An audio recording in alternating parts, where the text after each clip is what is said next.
The advent of the 1960s would show a rise in the popularity of ghosts in horror and the medium in general. It also helped shape and mold many future directors who would go on to work in horror, such as George A. Romero and Martin Scorsese.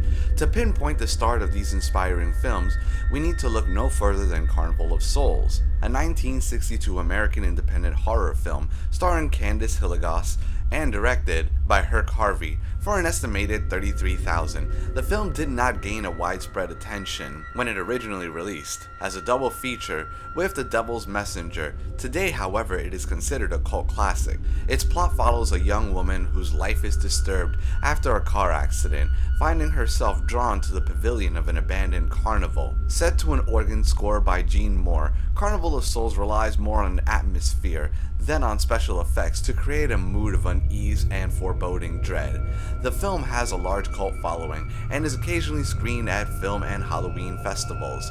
It has been cited as an important influence on the films of both David Lynch and George A. Romero. The following year, we would get Tales of Terror, an American International Picture horror film starring the legendary Vincent Price, Peter Lorre, and Basil Rathbone. It is the fourth in the so-called Corman Poe cycle of 8 films largely featuring adaptations of Edgar Allan Poe stories directed by Roger Corman and released by AIP. The film was released as a double feature with Panic in Year Zero. The film uses an anthology format, presenting 3 short sequences based on the following Poe tales: Morella, The Black Cat, and The Facts in the Case of Mr. Vladimir.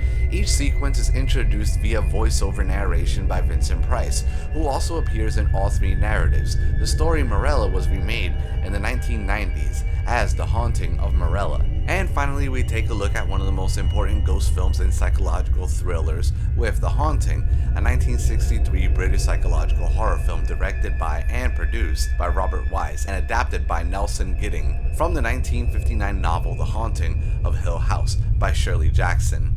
It stars Julia Harris, Claire Bloom, Richard Johnson, and Russ Tamblyn. The film's about a small group of people who are invited by a paranormal investigator to stay at a haunted house that comes to life. The film is also often cited as one of the most important frightening films ever made. Join us next time as we continue traveling down the road of horror.